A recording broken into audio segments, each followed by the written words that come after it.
Assalamualaikum warahmatullahi wabarakatuh. Waalaikumsalam warahmatullahi wabarakatuh. Alhamdulillahi rabbil alamin. Wassalatu wassalamu ala ashrafil anbiya'i wal mursalin Sayyidina wa maulana Muhammadin wa ala alihi wa ashabihil mujahidin at-tahirin, amma ba'd. Saudara hadirin kaum muslimin rahimakumullah. Sebagai yang kita maklum bahwa Islam bertujuan memelihara kemuliaan manusia yang diciptakan fi ahsani taqwim, dalam bentuk yang paling sempurna. Arak atau minuman keras jelas merupakan hal yang merusak dari berbagai aspek kehidupan.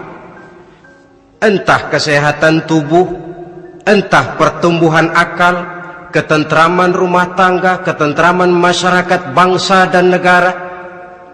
Cobalah sejenak kita adakan penyelidikan. Kalau masuk kita ke dalam penjara, melihat sel-sel di sana, berapa banyak yang mendekam di sel karena urusan minuman keras. Masuk kita ke rumah sakit, berapa banyak yang dirawat akibat minuman keras, akibat stres yang dialaminya. Berapa banyak rumah tangga berantakan, berapa banyak pembunuhan terjadi, pemerkosaan terjadi akibat daripada minuman keras ini.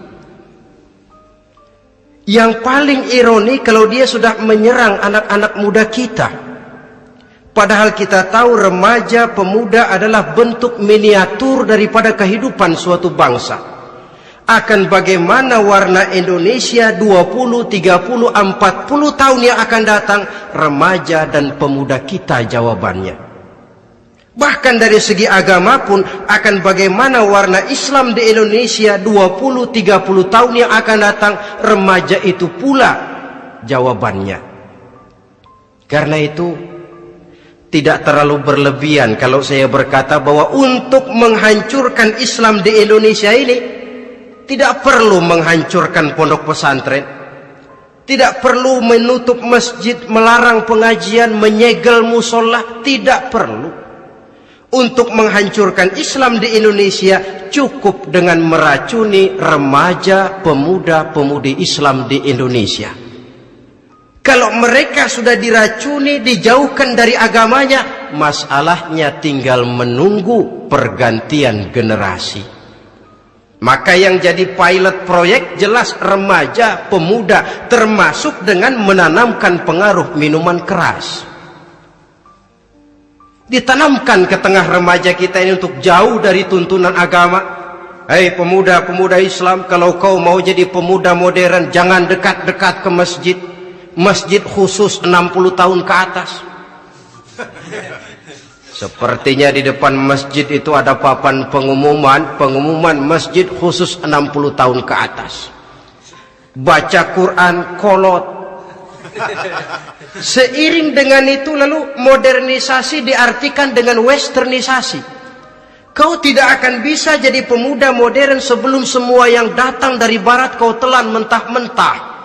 Kau harus bisa bergaul seperti orang barat, berumah tangga macam orang barat, makan minum seperti orang barat. Kalau nyanyi lagu barat yang orang lain gak ngerti, kamu juga gak tahu.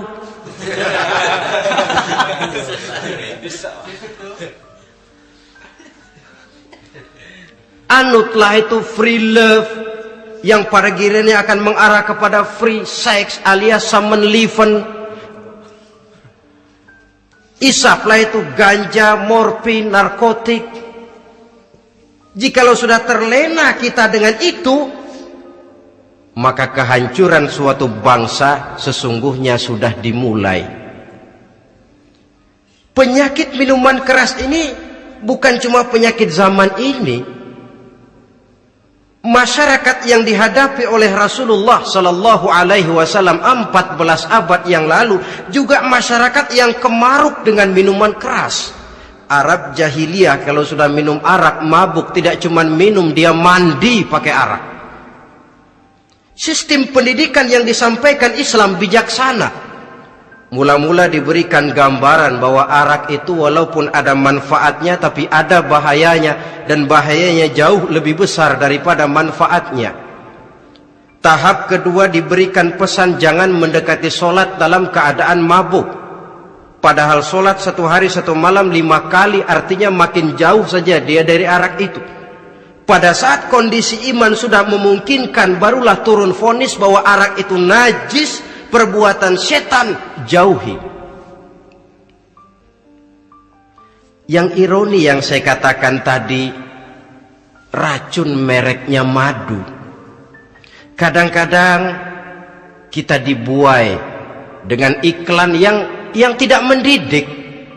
Saya pernah lihat ada iklan misalnya, Anda ingin modern, majulah bersama minuman ini. Atau minuman ini lambang pergaulan dunia yang maju. Modern diukur dari minuman. Yang jadi korban akhirnya remaja dan pemuda-pemudi kita.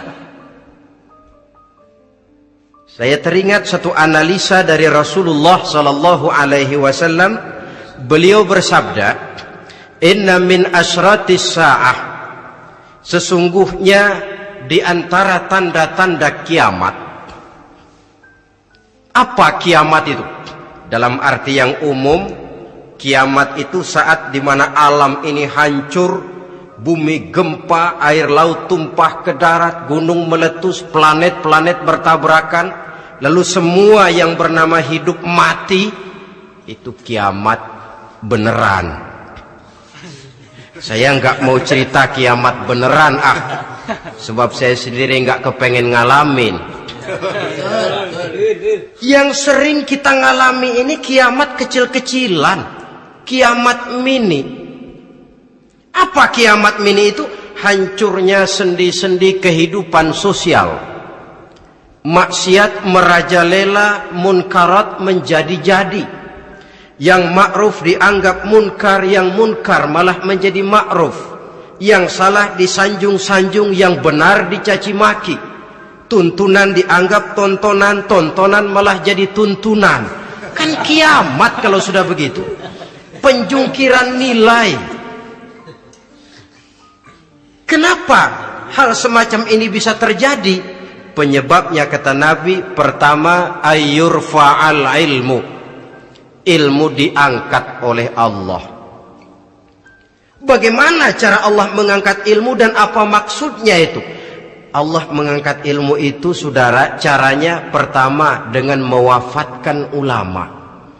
Makin banyak ulama wafat, makin banyak ilmu ditarik. Yang kedua, kurangnya minat orang untuk belajar agama. Kalau sudah klop macam itu, artinya agama sudah disudutkan ke pojok-pojok kehidupan. Agama cuma sekedar tinggal dekorasi. Agama cuma seminar, cuma kongres, cuma muktamar. Tapi bahwa agama merupakan realita dalam kehidupan, itu tidak pernah terwujud. Kalau ulama sudah tiada, minat orang belajar agama berkurang, maka ajaran Allah tidak lagi didenungkan orang. Dikala itu, wa yudharal jahlu, akan muncullah kebodohan. Nampak kebodohan di mana-mana. Muncul permissive society, masyarakat yang merasa boleh hidup dengan kaidah serba boleh. Tidak ada halal, tidak ada haram. Tidak ada hak, tidak ada batil, semuanya serba boleh. Kalau sudah begitu kondisi masyarakat, terjadilah apa yang dianalisa oleh Nabi. Dikala itu wayab suazina, zina dikerjakan berterang-terangan. Orang sudah tidak punya malu. Hidupnya sudah pakai prinsip punya kuping, kuping kebo. Punya muka, muka tembok. Punya kulit, kulit badak. Kalau juga dikasih tahu, malu dong kau tinggal serumah belum nikah. Malu sama siapa? Masyarakat. Allah, masyarakat cuek aja.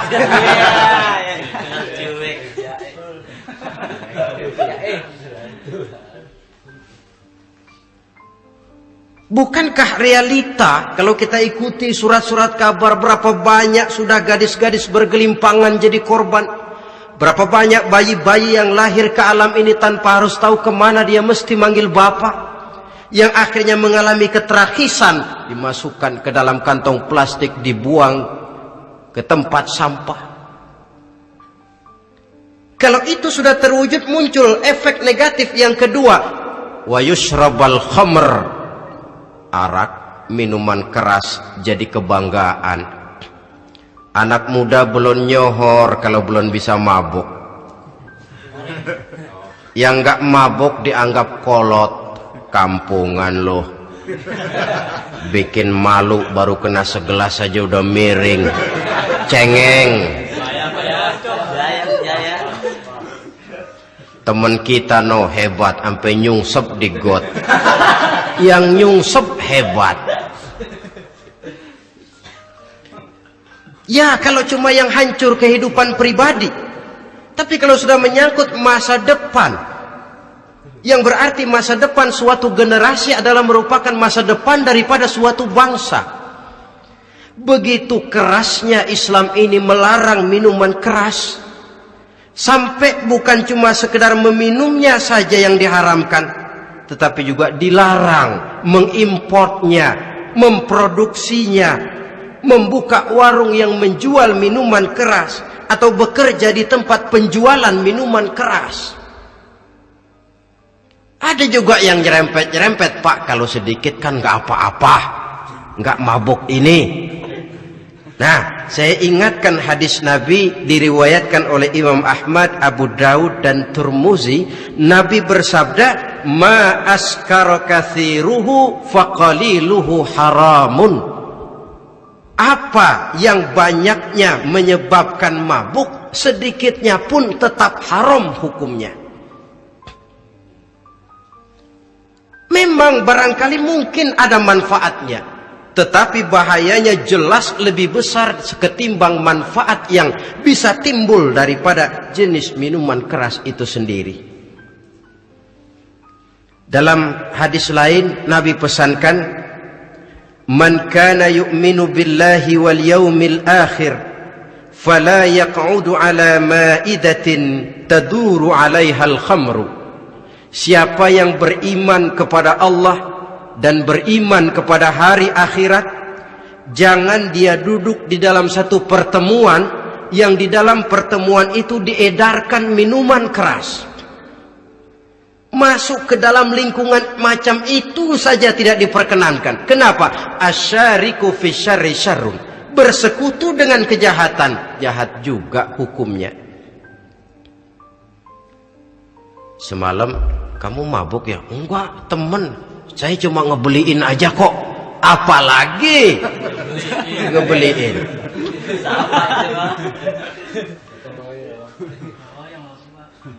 Sebab apa?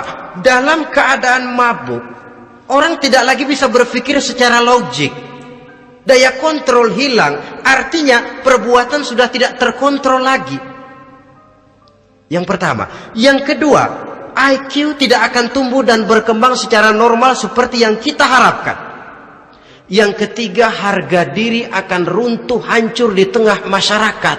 Bayangkan kalau tengah malam kita digotong orang, diantar ke rumah kita. Dengan kondisi macam itu masih punya muka kita untuk tegak di tengah masyarakat. Masih punya harapan kita untuk tumbuh menjadi pemimpin, sementara orang terkenang, ini kan yang kemarin malam gua gotong, dia lagi mabuk. Harga diri, kepribadian. Jangan lupa saudara, kita hidup di tengah masyarakat. Masyarakat itu punya hukum yang tidak tertulis, tapi lebih kuat dan lebih kejam daripada hukum tertulis. Orang bilang, sekali arang tercoreng di dahi, seumur hidup orang akan tetap ingat. Makanya Rasulullah dalam hadis memberikan tamsil untuk adik-adik remaja muslim ini, masalul mu'min kamasalin nahli. Perumpamaan orang yang beriman itu persis seperti tawon. Mentalitas orang mukmin persis tawon. Apa mentalitas tawon? Kalau kita ngaji bab tawon, kita renungi apa keistimewaan tawon. Saya lihat-lihat, ternyata tawon itu punya 4 keistimewaan. Pertama, tawon itu yang dihisap selalu saripati bunga. Bagus makanannya. Belum pernah tawon keliru makan. Saya belum pernah dengar kok ada tawon makan tahu.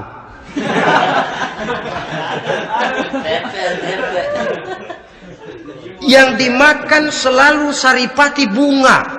Artinya apa? Orang mukmin perutnya itu perut selektif. Yang dimakan yang baik-baik, yang diminum yang baik-baik. Yang baik menurut agama itu adalah yang halal, thayyibat. Perutnya selektif, bukan perut asbak. Kalau asbak puntung apa saja masuk ke dalamnya. Tapi mukmin perutnya ini selektif. Daging kambing masuk, tahu masuk, kangkung masuk, kodok minggir, air kelapa minum, kopi minum. Tapi kalau sudah berbau minuman keras, minggir. Sebab apa? Makanan dan minuman yang kita masukkan ke dalam perut besar ini akan digiling dalam perut besar, akan melahirkan energi, menggerakkan sel-sel pembuluh saraf.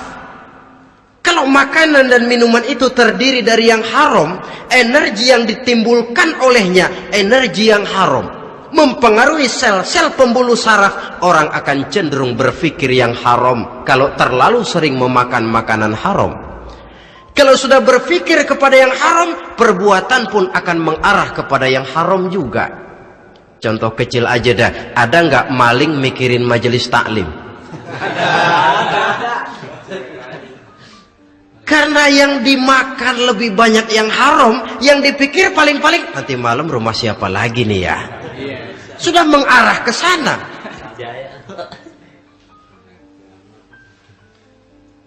Saripati bunga yang dimakan tawon itu. Lalu tawon yang kedua saya lihat yang dikeluarkan selalu madu. Artinya apa? Orang mukmin itu kalau dia berkata, perkataannya mengenakan orang. Kalau dia berbuat, perbuatannya membawa manfaat bagi orang. Kalau kakinya melangkah tentu ke tempat yang ada gunanya. Yang dikeluarkan madu, bukan racun. Indah tawon itu. Yang ketiga tawon saya lihat, kemanapun dia hinggap tidak ada dahan patah. Artinya apa? Orang mukmin dimanapun dia tinggal, kemanapun dia pergi, pantang jadi biang kerok buat lingkungannya, pantang menimbulkan kerusuhan dan keonaran. Tidak ada cabang patah dimanapun tawon hinggap. Tapi juga yang keempat saya lihat-lihat tawon itu jangan coba-coba diusik. Satu kali dia diusik, kemana orang lari? Nyilem masih ditungguin. Tawon. Tapi kalau nggak diusik, nggak ada tawon usil ke pasar nyariin orang. Ketika dia diusik, inilah saatnya saya harus mempertahankan kehormatan diri saya. Dia pun bangkit. Artinya apa? Orang mukmin tidak boleh nyari-nyari musuh. Tapi ketemu musuh tidak boleh lari. Musuh jangan dicari, bertemu pun jangan lari. Mentalitas orang mukmin seperti tawon. Yang dimakan baik, yang dikeluarkan baik. Kemana dia tinggal tidak menimbulkan keonaran buat masyarakat, tapi juga sanggup menjaga dan mempertahankan kehormatan dirinya. Kalau konteksnya dengan masalah yang sedang kita bicarakan, minuman keras. Saya katakan tadi, kita kadang-kadang salah pilih, tertipu oleh racun yang bermerek madu. Ada minuman empuk, nyari yang keras. Salah pilih. Ketahuan orang bikin pel buat anjing, manusia yang nelen. Akhirnya miring kayak anjing. Saudara, mari kita renungi An-Nisa ayat 140. Allah Subhanahu wa taala mengingatkan, "Qad nazzala 'alaikum fil kitabi an idza sami'tum ayati Allahi yukfaru biha wa yustahza'u biha fala taq'udu ma'ahum hatta yakhudu fi haditsin ghairi innakum idzam misluhum." Sungguh, kata Allah, telah diturunkan kitab Al-Quran ini kepada kamu, yang apabila kamu dengar ayat-ayat Allah itu diingkari orang, diejek-ejek orang, fala taq'udu ma'ahum, jangan kamu duduk bersama orang-orang semacam itu.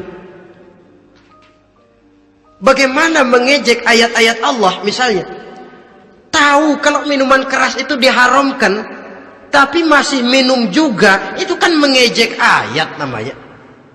Duduk di majelis semacam itu dilarang oleh Quran. Kenapa? Innakum izam misluhum. Kalau kamu juga duduk di majelis semacam itu, kau dan mereka sama saja, kata Quran. Sama saja. Tahu kalau minuman yang memabukkan itu diharamkan agama, tapi diminumnya juga mengejek ayat Allah. Duduk di tengah kelompok mereka berarti ikut mengejek ayat Allah. Dekat saja pun jangan, entahlah lagi sampai meminumnya.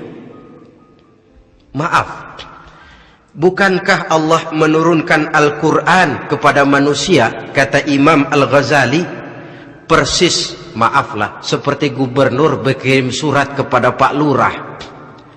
Dalam suratnya Pak Gubernur bilang, Pak Lurah, tolong carikan tanah di daerah Kebayoran untuk sekolah 6.000 meter.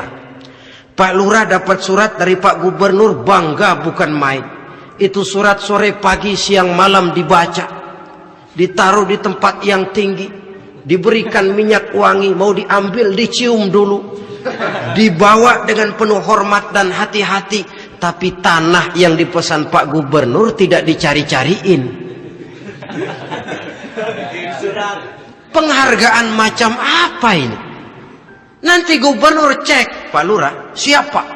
Sudah terima surat saya? Sudah Pak, sudah. Bagus. Lalu bagaimana? Aduh Pak, surat Bapak sore, pagi, siang, malam saya baca.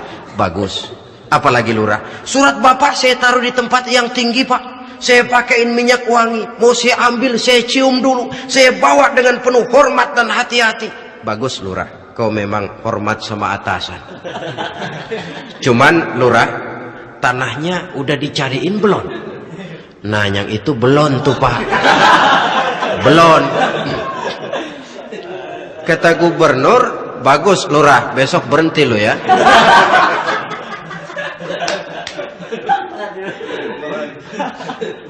Membacanya memang penting, al-muta'abbad bitilawatihi, beribadah dari sebab membacanya. Tapi setelah kita baca, kita tahu isinya, what next?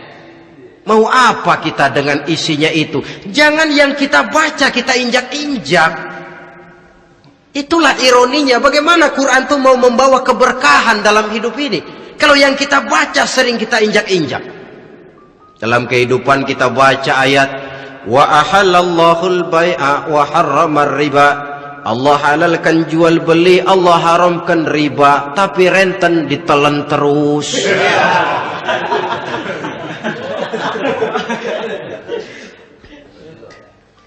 Kita baca ayat, wa'tasimu bihablillahi jami'an wa la tafarraqu. Berpegang teguhlah kamu kepada tali Allah, jangan bercerai-berai. Tapi sesama muslim pelotot-pelototan jalan terus. Janganlah yang sesama muslim kadang-kadang yang mengklaim dirinya sebagai pemimpin Islam kelihatannya juga sikut-sikutan jalan terus.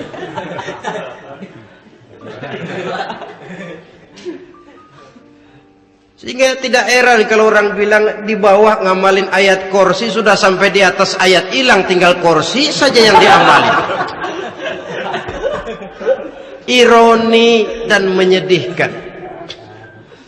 Perjalanan panjang memang saatnya kita menunggal dengan Al-Quran ini. Tetapi prosesnya memang harus kita mulai dari sekarang. Perkara kapan proses ini selesai, itu bukan masalah kita. Tapi bahwa kita sudah memulai suatu proses, itulah yang diharapkan. Hadirin yang saya hormati, oleh karena kerasnya peringatan Islam terhadap minuman keras, pernah satu hari seorang lapor kepada Khalifah Umar bin Abdul Aziz bahwa ada sekelompok orang berkumpul meminum minuman keras. Kata Khalifah Umar bin Abdul Aziz, dera mereka, hukum, cepat. Ya Khalifah, kenapa? Di tengah mereka ada juga orang yang Ramadan biasa puasa. Begitu, iya, yang biasa puasa duluan hukum. Kenapa? Mengerti memang lebih besar resikonya daripada tidak mengerti. Kalau yang tidak mengerti dilatar belakangi oleh kebodohan, barangkali masih bisa ditolerir, masih bisa dimaklumi. Ini toh sudah tahu mau puasa, kenapa berkumpul di majelis yang ada minuman keras? Tapi memang kelompok ini kan memang selalu ada. Kita lihat dalam masyarakat itu kan ada 4 kelas itu. Pertama, ada orang yang tahu perintah dan tahu larangan. Ini the first class, kelompok terbaik. Perintah tahu dia kerjakan, larangan tahu dia jauhi. Ini orang terbaik. Yang kedua, ada orang tahu perintah tapi tidak tahu larangan. Perintah tahu, larangan tidak tahu. Sholat mau, puasa mau, zakat fitrah bayar, nyolong mau, mabuk ayo. Perintah tahu tapi larangan tidak tahu, akhirnya semua dikerjain. Barangkali yang rada bingung malaikat bagaimana nyatatnya ini, kotor absen. Gelas yang ada di hadapan saya ini, kalau semua diisi air putih macam ini, kan jelas bisa diminum orang. Kalau semua diisi bensin, jelas bisa diminum motor. Tapi kalau separuh diisi air putih, separuh diisi bensin, kacau. Kalau gelas yang ada di hadapan saya ini sepenuhnya diisi air putih, jelas bisa diminum orang. Kalau sepenuhnya diisi bensin, juga jelas bisa diminum motor. Yang repot kalau separuh diisi air putih, separuh diisi bensin. Kacau statusnya.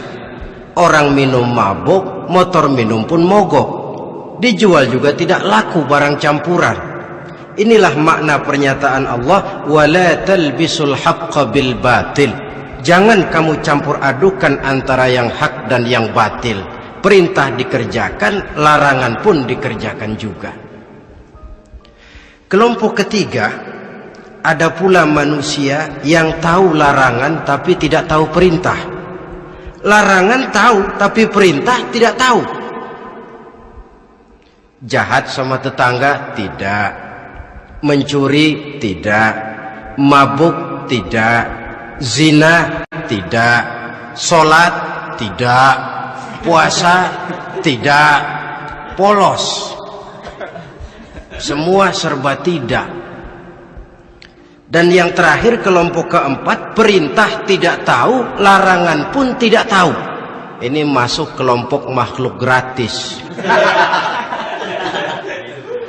Misalnya kambing, ayam, kerbau, itu kan makhluk-makhluk yang memang perintah tidak tahu, pun larangan juga tidak tahu.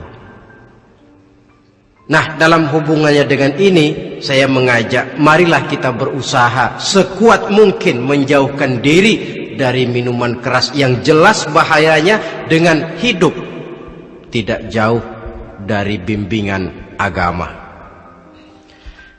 Hadirin kaum muslimin rahimakumullah. Kawan seiring dan sejalan dari minuman keras judi namanya. Saudara kembar barangkali. Yang satu sering menimbulkan yang lain, tetapi bukan tak jarang keduanya berjalan berdampingan.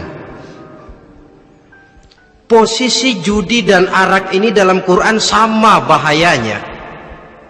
Apa sebab? Mentalitas judi adalah mentalitas sirkeless, lingkaran setan. Artinya yang menang biasanya ketagihan, yang kalah biasanya penasaran. Ini yang menyebabkan orang tidak mau berhenti. Kalau dia menang, dia ingin mencoba untuk menang dalam jumlah yang jauh lebih besar lagi. Kalau dia kalah, dia penasaran, kenapa hari ini kalah? Barangkali sial, besok malam saya tebus. Mental semacam ini memang sulit untuk berhenti. Kenapa judi diharamkan dalam Islam? Pertama, seorang muslim di dalam berusaha mencari harta, dia harus mengikuti sunnatullah. Kata kita orang muslim, hukum alam kata orang sekarang, natural of law bahasa kerennya. Berusaha menurut hukum kausal, memasuki rumah dari pintunya, menunggu suatu akibat dari sebab yang kita lakukan. Bahwa kalau begini mesti begitu. Karena kita memang terikat oleh permainan yang disebut hukum alam ini. Hidup bukan undian, jangan mengharap untung besar tanpa mau peras keringat. Satu pagi Khalifah Umar bin Khattab radhiyallahu an masuk ke masjid. Beliau lihat ada orang sedang berdoa khusyuk betul. Ditunggunya 2 menit, 3 menit, sampai 10 menit lebih belum juga selesai. Agak lama orang itu berdoa. Selesai berdoa, dihampiri orang itu oleh Sayyidina Umar. Beliau tanya, saudara, lagi apa? Tadi itu berdoa ya Khalifah. Minta kepada Allah? Tentu minta kepada Allah. Minta apa kamu? Minta rezeki. Sudah lama? Dari tadi habis sembahyang subuh. Dapat? Belum. Ya memang kata Sayyidina Umar, inna sama la tumtiru zahaban wala fiddatan. Langit itu tidak mungkin akan menghujankan emas, tidak mungkin pula menghujankan perak. Jadi orang dilarang duduk bermalas-malas menunggu keajaiban yang datang dari langit. Karena memang hidup ini bukan undian, jadi jangan mengharap untung besar tanpa mau peras keringat. Di dalam berusaha kita terikat oleh sunnatullah. Kalau begini sebab penyebabnya, akan begini akibat yang ditimbulkannya. Yang kedua, Islam menjadikan harta manusia itu sebagai benda berharga yang dilindungi. Mengambilnya dengan judi termasuk memakan harta orang lain dengan cara yang batil. Yang ketiga, judi itu sendiri dapat menimbulkan permusuhan dan pertentangan antara para pemain itu sendiri. Meskipun kelihatannya kompak duduk dalam satu meja yang saling berhadap-hadapan, yang kalah kelihatannya pasrah, tetapi kan itu cuma kulit permukaan.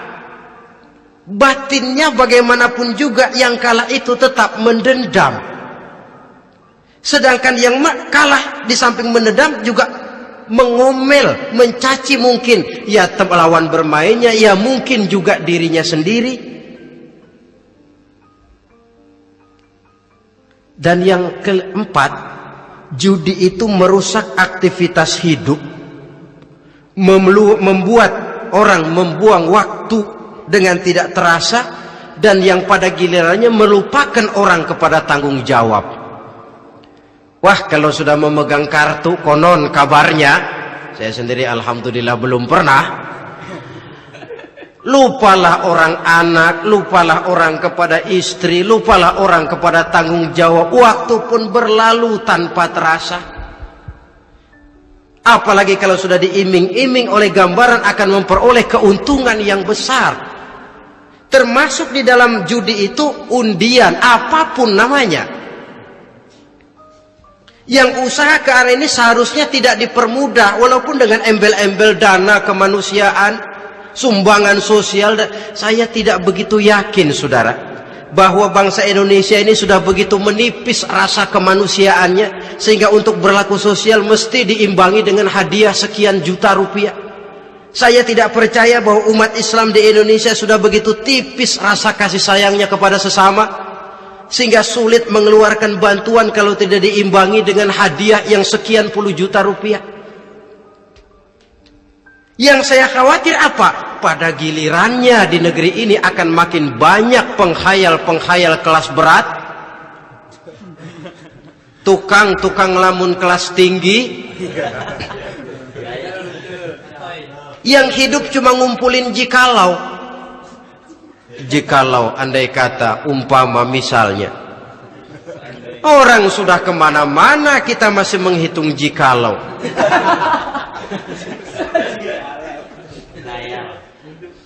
Orang boleh saja mengharap burung terbang tinggi, tapi punai di tangan jangan dulu dilepas.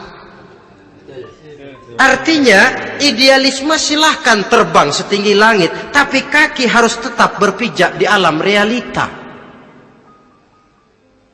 Bahwa memang lebih baik makan singkong dalam kenyataan daripada makan roti tapi ngimpi.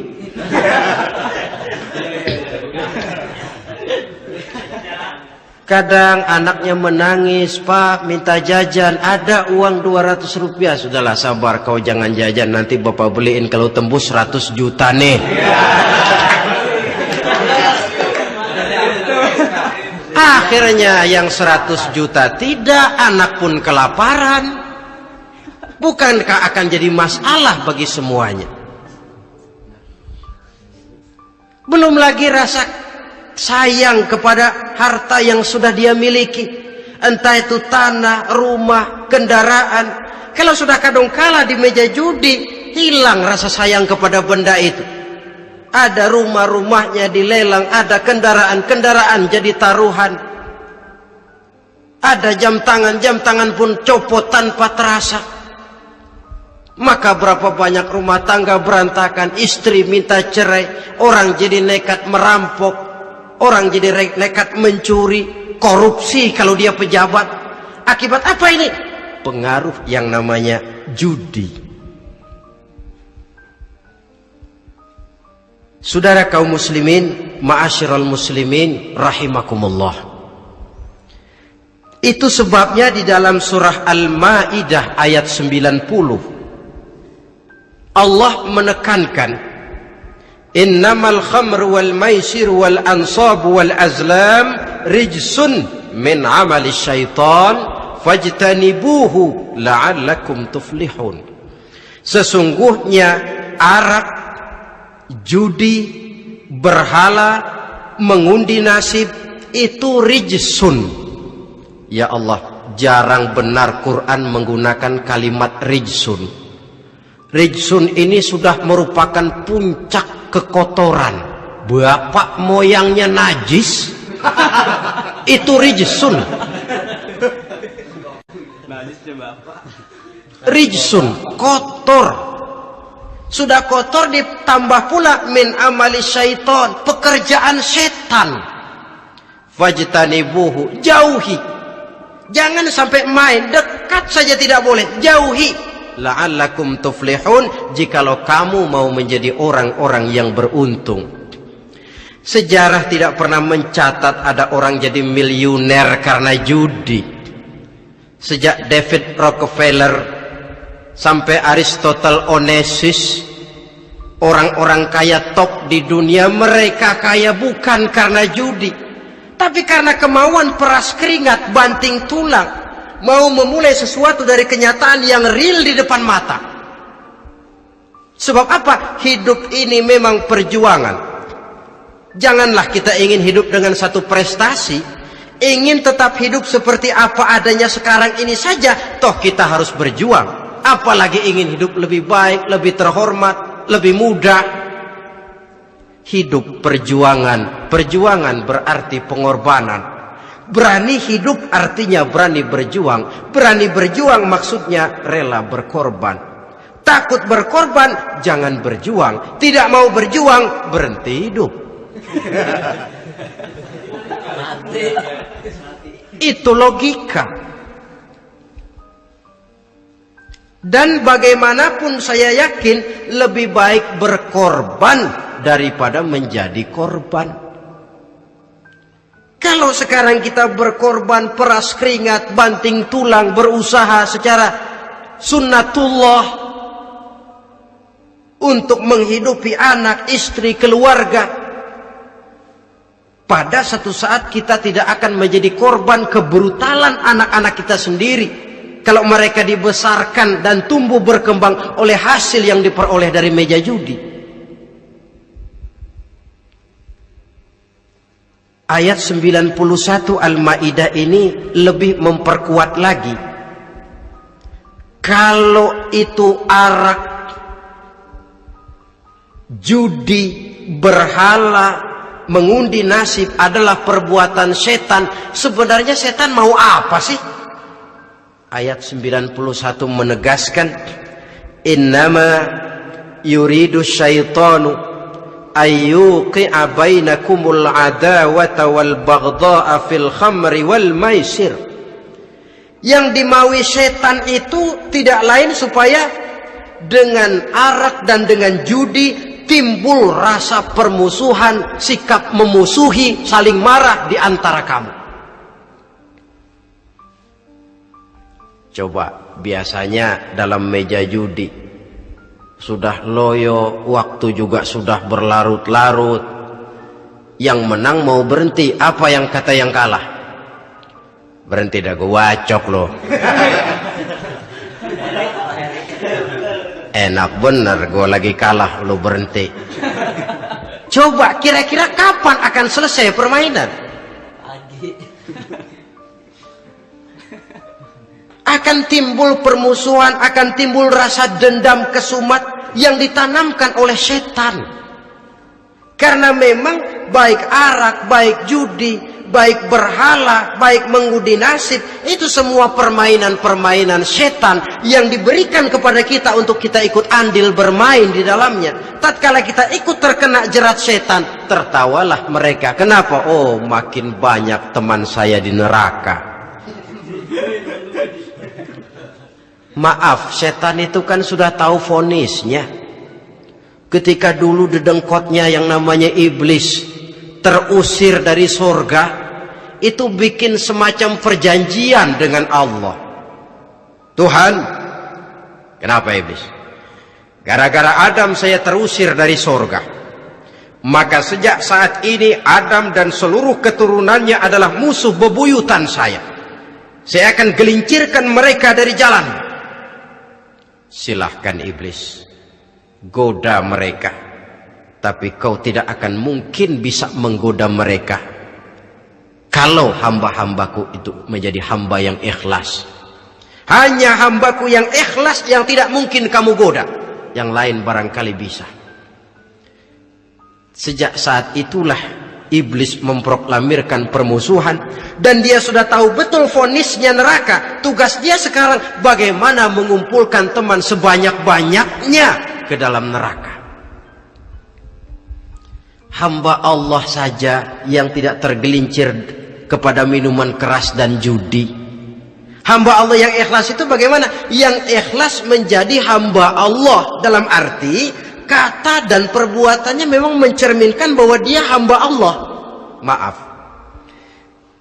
di zaman sekarang ini kan banyak orang cuma berkata saya hamba Allah mulutnya, tapi perbuatannya membuktikan dia hamba setan, hamba dunia, hamba harta, budak jabatan, budak nafsu. Tidak sesuai antara ucapan dan perbuatan. Sebab itu kata-kata hamba Allah kalau keluar dari mulut manusia itu murah, soalnya ngaku siapapun bisa, tapi diakui atau tidak, ini yang kita belum tahu. Ada juga orang berdalih, saya kan masang kalau dapat nanti mau nyumbang masjid. Barangkali aja kalau nyumbang masjid disoriin dikit sama Tuhan.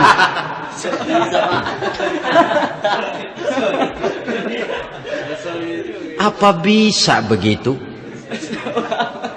Saudara, kita tidak mungkin mencuci kain dengan air najis.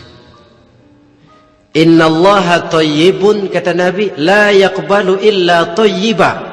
Allah itu baik dan hanya menerima yang baik. Bahwa dalam Islam tujuan yang baik harus dicapai dengan prosedur yang baik.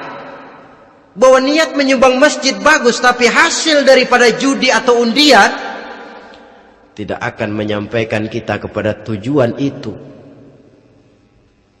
Tidak boleh mencuri kain walaupun niatnya untuk sholat. Kalau nyolong kain niatnya buat sembahyang, dimaafin kali.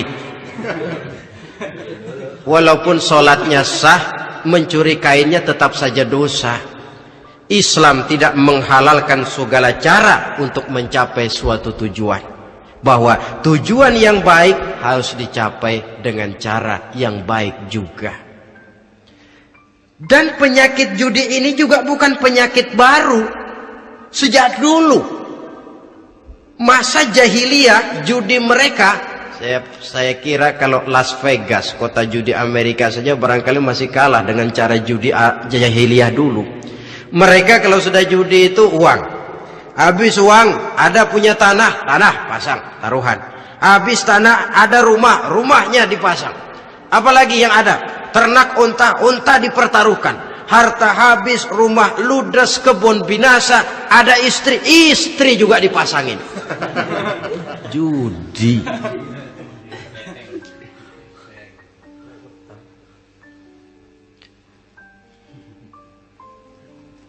Kita sebagai muslim, oleh Al-Quran dijelaskan orang yang mempunyai dua tujuan hidup. Pertama, tujuan jangka pendek. Yang kedua, tujuan jangka panjang. Tujuan jangka pendek, dunia dan seluruh isinya. Tujuan jangka panjang adalah akhirat dan ridho Allah. Ini yang terpantul dalam doa setiap kita. Rabbana atina fid dunya hasanah wa fil akhirati hasanah. Tercapai tujuan jangka pendek fid dunya hasanah, dan tujuan jangka panjang wa fil akhirati hasanah. Untuk mencapai tujuan jangka pendek, merangkul dunia dan seluruh isinya, apa yang jadi modal utama? Pertama, pendidikan. Makin tinggi jenjang karier pendidikan yang kita tempuh, rasa-rasanya makin mudah menjangkau dunia dan isinya. Yang kedua, pengalaman. Tenaga expert masih tetap diperlukan. Makin banyak pengalaman, makin mudah menjangkau dunia. Yang ketiga, dan ini ada tapi tidak bisa dijadikan pegangan, faktor nasib. Faktor kebetulan ada, tapi tidak bisa dijadikan pegangan mutlak. Pendidikan, pengalaman, ingin menjangkau fid dunya hasanah, ini modal utama. Lalu untuk mencapai fil akhirati hasanah, prestasi ibadah. Bagaimanapun tinggi pangkat dan jabatan kita, bagaimanapun banyak gelar kita sandang, tanpa prestasi ibadah, nol besar kita dalam pandangan Allah. Itu sebabnya kita sholat. Jadi tidak beralasan kalau orang ditanya, kenapa sih kamu nggak sholat? Tetangga saya sholat melarat terus. Memang sholat itu bukan untuk mencari uang kok. Kalau ada orang yang rajin sholat, rezekinya kelihatan lancar, itu cuma sekedar persekot. Uang muka, cashnya tetap di akhirat nanti. Efeknya apa? Karena kita punya tujuan jangka panjang, mengharap ridho Allah di akhirat, cara kita mencapai tujuan jangka pendek dibatasi oleh pertanyaan, Allah ridho apa enggak? Kita cari uang, tapi pertanyaan pokok, Allah ridho enggak cara ini? Kita mengejar kedudukan, tapi Allah ridho enggak dengan cara ini? Ini yang menyebabkan kita lantas tidak lalu menghalalkan segala cara. Yang penting tujuan tercapai cara apapun halal, PKI. Kan cuma PKI yang berprinsip asal tujuan tercapai cara apapun halal. Dan kita sudah sepakat PKI dan seluruh ajarannya tidak berhak hidup di bumi Pancasila ini. Cuma jangan sekedar PKI-nya dikutuk tapi ajarannya dipakai.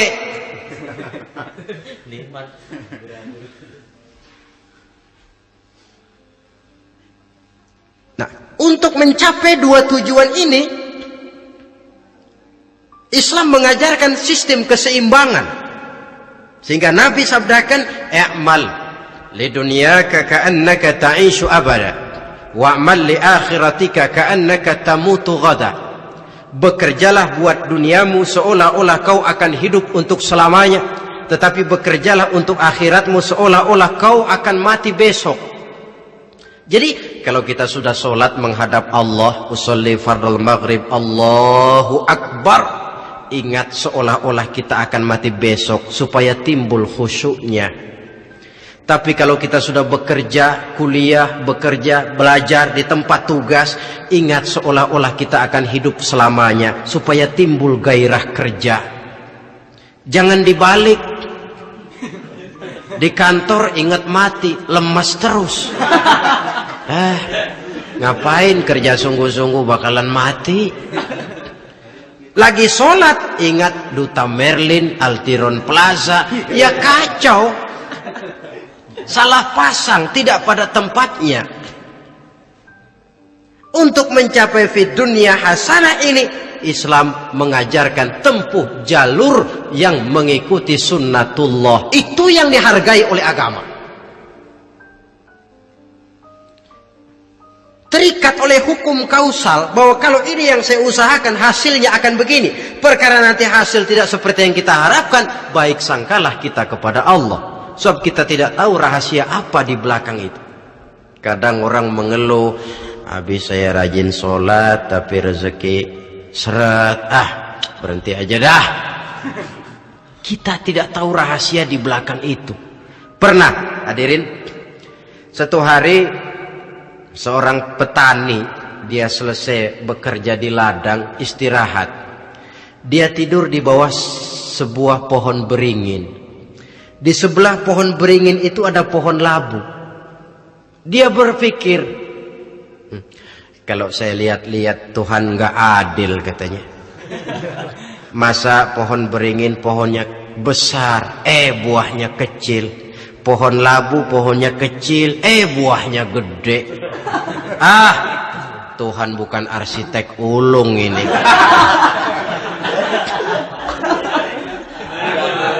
Mestinya supaya enak dilihat, beringin yang pohonnya besar buahnya sebesar buah labu.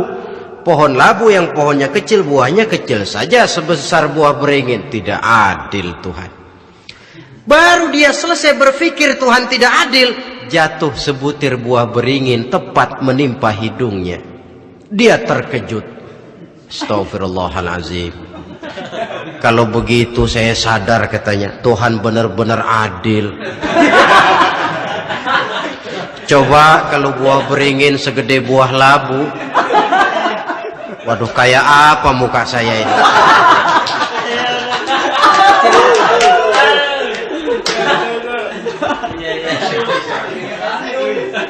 Baru terbuka pandangan matanya setelah berhadapan dengan kenyataan.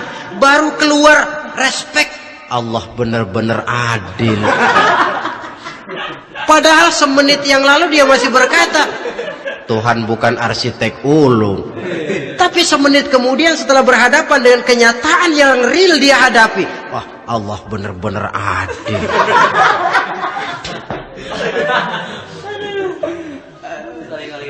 Itulah kehidupan ini.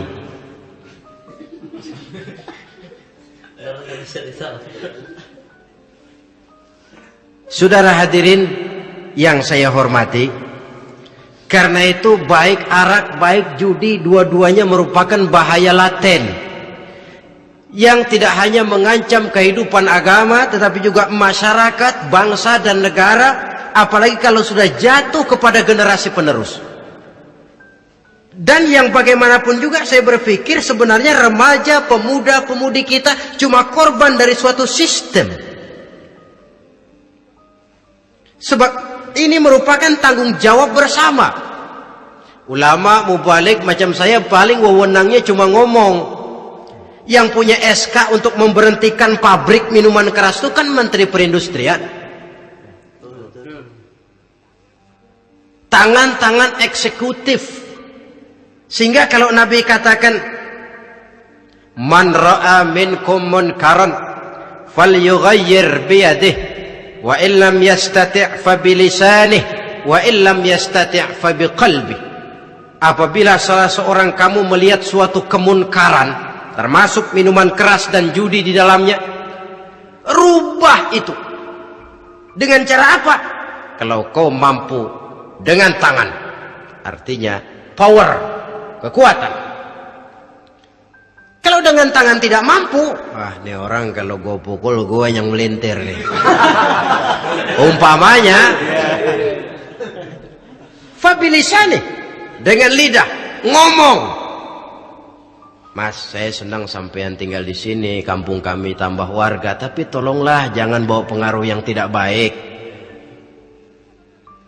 Kalau ternyata bicara pun tidak berani, fabiqalbi, cukup dalam hati, sekurang-kurangnya tidak ikut membenci kemungkaran dalam hati, itulah kadar iman yang paling lemah. Ini secara umum. Tapi kalau hadis ini kita mau adakan semacam, katakan description of job, bahasa kerennya, kita adakan pembagian tugas. Siapa yang harus merombak kemungkaran dengan power? Penguasa, pemerintah, sebab dia punya aparat. Siapa yang merombak kemungkaran dengan lidah? Ulama, kiai, mubalik, ngomong. Siapa yang hanya mengubah kemungkaran dalam hati? Kita umumnya rakyat lemah ini, yang mau ngomong nggak berani tapi hati pegel. Nah, kalau sudah ada pembagian tugas semacam itu, insya Allah masing-masing akan berjalan pada relnya, dan pada akhirnya selamatlah kita, bangsa Indonesia, umat Islam pada khususnya, dari bahaya, baik bahaya minuman keras maupun bahaya judi. Menyelamatkan bangsa, dan yang lebih lagi menyelamatkan masa depan kita. Sekianlah saudara pertemuan kita pada saat ini. Mudah-mudahan ada manfaatnya. Terima kasih atas segala perhatian. Mohon maaf atas segala kekurangan. Usikum wa nafsi bitaqwallah. Wassalamualaikum warahmatullahi wabarakatuh.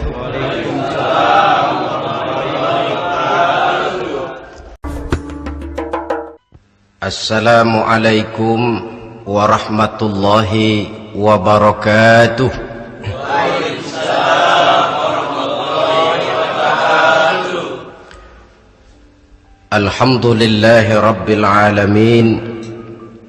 Wassalatu wassalamu ala ashrafil anbiya'i wal mursalin, Sayyidina wa maulana Muhammadin wa ala alihi wa ashabihil mujahidin at-tahirin, amma ba'd. Saudara hadirin kaum muslimin rahimakumullah.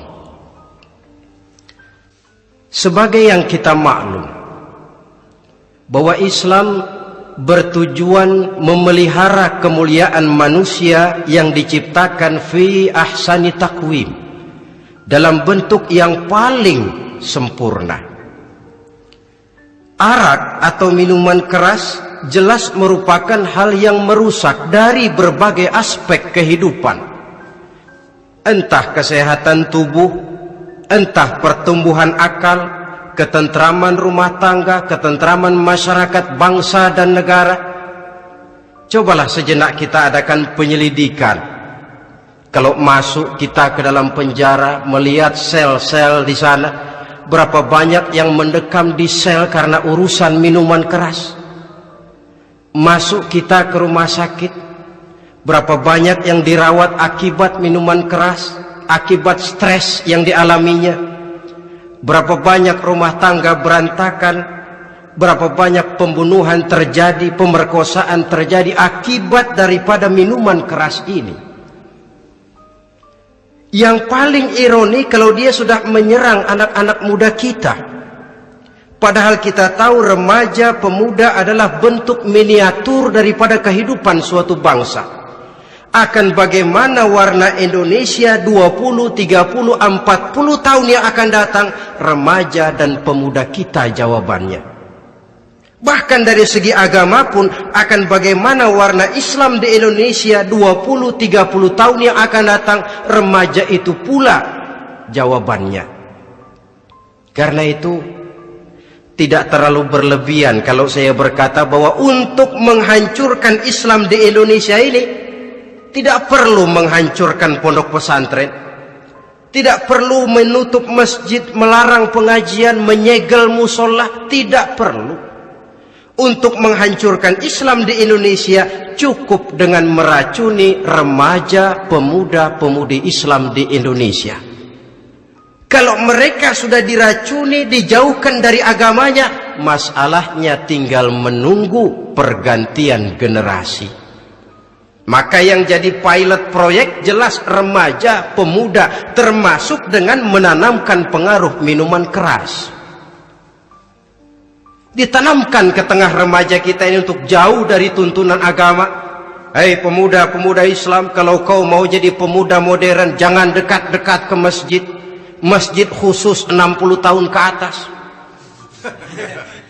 Sepertinya di depan masjid itu ada papan pengumuman masjid khusus 60 tahun ke atas. Baca Quran kolot. Seiring dengan itu lalu modernisasi diartikan dengan westernisasi. Kau tidak akan bisa jadi pemuda modern sebelum semua yang datang dari barat kau telan mentah-mentah. Kau harus bisa bergaul seperti orang barat, berumah tangga macam orang barat, makan minum seperti orang barat. Kalau nyanyi lagu barat yang orang lain gak ngerti, kamu juga gak tahu.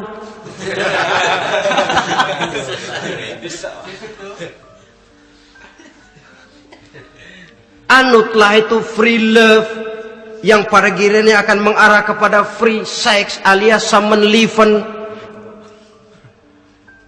Isaplah itu ganja, morfin, narkotik. Jikalau sudah terlena kita dengan itu, maka kehancuran suatu bangsa sesungguhnya sudah dimulai. Penyakit minuman keras ini bukan cuma penyakit zaman ini. Masyarakat yang dihadapi oleh Rasulullah Sallallahu Alaihi Wasallam 14 abad yang lalu juga masyarakat yang kemaruk dengan minuman keras. Arab jahiliyah kalau sudah minum arak mabuk, tidak cuma minum, dia mandi pakai arak. Sistem pendidikan yang disampaikan Islam bijaksana.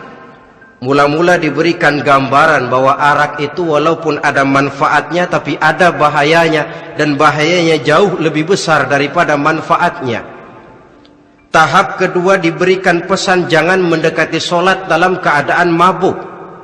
Padahal solat 1 hari 1 malam 5 kali artinya makin jauh saja dia dari arak itu. Pada saat kondisi iman sudah memungkinkan, barulah turun vonis bahwa arak itu najis, perbuatan setan, jauhi. Yang ironi yang saya katakan tadi, racun mereknya madu. Kadang-kadang kita dibuai dengan iklan yang tidak mendidik.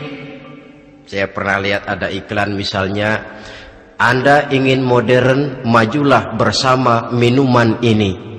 Atau minuman ini lambang pergaulan dunia yang maju.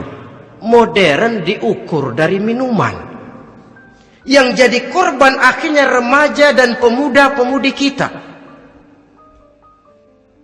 Saya teringat satu analisa dari Rasulullah Sallallahu Alaihi Wasallam. Beliau bersabda, Inna min asyratis sa'ah, sesungguhnya di antara tanda-tanda kiamat. Apa kiamat itu? Dalam arti yang umum, kiamat itu saat dimana alam ini hancur, bumi gempa, air laut tumpah ke darat, gunung meletus, planet-planet bertabrakan, lalu semua yang bernama hidup mati. Itu kiamat beneran. Saya nggak mau cerita kiamat beneran, Sebab saya sendiri nggak kepengen ngalamin. Yang sering kita ngalami ini kiamat kecil-kecilan, kiamat mini. Apa kiamat mini itu? Hancurnya sendi-sendi kehidupan sosial. Maksiat merajalela, munkarat menjadi-jadi. Yang ma'ruf dianggap munkar, yang munkar malah menjadi ma'ruf. Yang salah disanjung-sanjung, yang benar dicaci maki. Tuntunan dianggap tontonan, tontonan malah jadi tuntunan. Kan kiamat kalau sudah begitu. Penjungkiran nilai. Kenapa hal semacam ini bisa terjadi? Penyebabnya kata Nabi, pertama ayyurfa'al ilmu. Ilmu diangkat oleh Allah. Bagaimana cara Allah mengangkat ilmu dan apa maksudnya itu? Allah mengangkat ilmu itu, saudara, caranya pertama dengan mewafatkan ulama. Makin banyak ulama wafat, makin banyak ilmu ditarik. Yang kedua, kurangnya minat orang untuk belajar agama. Kalau sudah klop macam itu, artinya agama sudah disudutkan ke pojok-pojok kehidupan. Agama cuma sekedar tinggal dekorasi. Agama cuma seminar, cuma kongres, cuma muktamar. Tapi bahwa agama merupakan realita dalam kehidupan, itu tidak pernah terwujud. Kalau ulama sudah tiada, minat orang belajar agama berkurang, maka ajaran Allah tidak lagi didengungkan orang. Dikala itu, wa yudharul jahlu, akan muncullah kebodohan. Nampak kebodohan di mana-mana. Muncul permissive society, masyarakat yang merasa boleh hidup dengan kaidah serba boleh. Tidak ada halal, tidak ada haram. Tidak ada hak, tidak ada batil, semuanya serba boleh. Kalau sudah begitu kondisi masyarakat, terjadilah apa yang dianalisa oleh Nabi. Dikala itu, wayab suazina, zina dikerjakan berterang-terangan. Orang sudah tidak punya malu. Hidupnya sudah pakai prinsip punya kuping, kuping kebo. Punya muka, muka tembok. Punya kulit, kulit badak. Kalau juga dikasih tahu, malu dong kau tinggal serumah belum nikah. Malu sama siapa? Masyarakat. Allah, masyarakat cuek aja.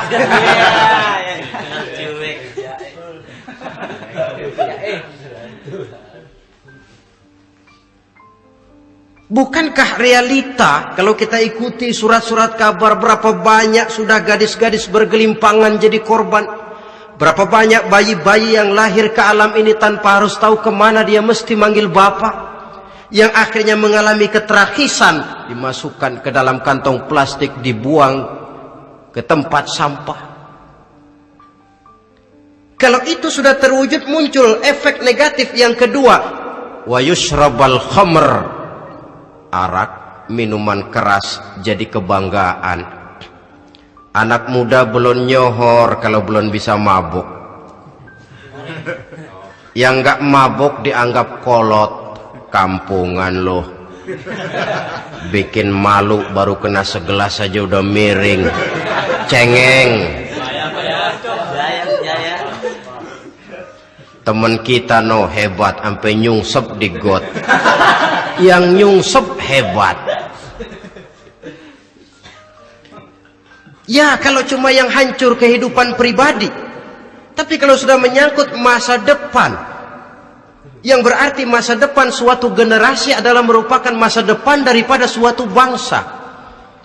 Begitu kerasnya Islam ini melarang minuman keras, sampai bukan cuma sekedar meminumnya saja yang diharamkan, tetapi juga dilarang mengimportnya, memproduksinya, membuka warung yang menjual minuman keras, atau bekerja di tempat penjualan minuman keras. Ada juga yang nyerempet-nyerempet, Pak, kalau sedikit kan nggak apa-apa, nggak mabuk ini. Nah, saya ingatkan hadis Nabi diriwayatkan oleh Imam Ahmad, Abu Daud dan Turmuzi. Nabi bersabda, "Ma askara katsiruhu faqaliluhu haramun." Apa yang banyaknya menyebabkan mabuk, sedikitnya pun tetap haram hukumnya. Memang barangkali mungkin ada manfaatnya, tetapi bahayanya jelas lebih besar ketimbang manfaat yang bisa timbul daripada jenis minuman keras itu sendiri.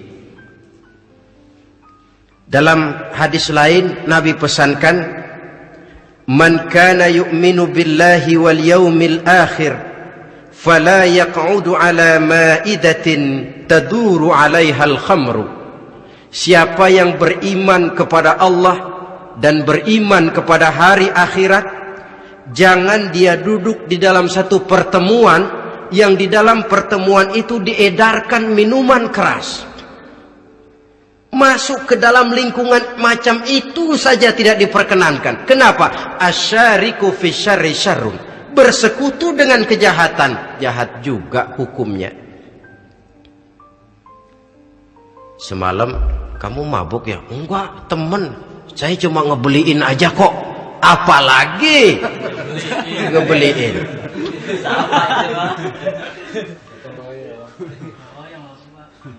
Sebab apa? Dalam keadaan mabuk, orang tidak lagi bisa berpikir secara logik. Daya kontrol hilang, artinya perbuatan sudah tidak terkontrol lagi. Yang pertama. Yang kedua, IQ tidak akan tumbuh dan berkembang secara normal seperti yang kita harapkan. Yang ketiga, harga diri akan runtuh hancur di tengah masyarakat. Bayangkan kalau tengah malam kita digotong orang, diantar ke rumah kita. Dengan kondisi macam itu masih punya muka kita untuk tegak di tengah masyarakat. Masih punya harapan kita untuk tumbuh menjadi pemimpin, sementara orang terkenang, ini kan yang kemarin malam gua gotong, dia lagi mabuk. Harga diri, kepribadian. Jangan lupa saudara, kita hidup di tengah masyarakat. Masyarakat itu punya hukum yang tidak tertulis, tapi lebih kuat dan lebih kejam daripada hukum tertulis. Orang bilang, sekali arang tercoreng di dahi, seumur hidup orang akan tetap ingat. Makanya Rasulullah dalam hadis memberikan tamsil untuk adik-adik remaja muslim ini, masalul mu'min kamasalin nahli. Perumpamaan orang yang beriman itu persis seperti tawon. Mentalitas orang mukmin persis tawon. Apa mentalitas tawon? Kalau kita ngaji bab tawon, kita renungi apa keistimewaan tawon. Saya lihat-lihat, ternyata tawon itu punya 4 keistimewaan. Pertama, tawon itu yang dihisap selalu saripati bunga. Bagus makanannya. Belum pernah tawon keliru makan. Saya belum pernah dengar kok ada tawon makan tahu.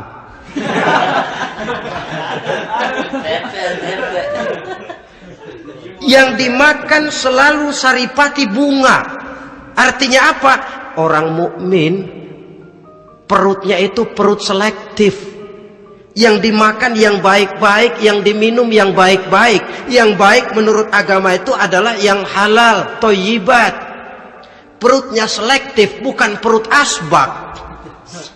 Kalau asbab puntung apa saja masuk ke dalamnya.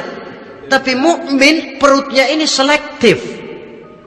Daging kambing masuk, tahu masuk, kangkung masuk, kodok minggir, air kelapa minum, kopi minum. Tapi kalau sudah berbau minuman keras, minggir. Sebab apa? Makanan dan minuman yang kita masukkan ke dalam perut besar ini akan digiling dalam perut besar, akan melahirkan energi, menggerakkan sel-sel pembuluh saraf.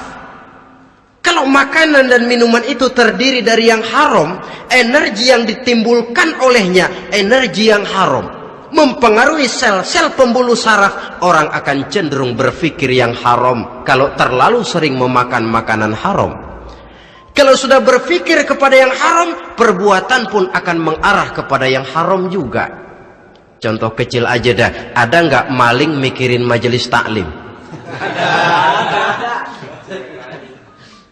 Karena yang dimakan lebih banyak yang haram, yang dipikir paling-paling nanti malam rumah siapa lagi nih ya? Sudah mengarah ke sana.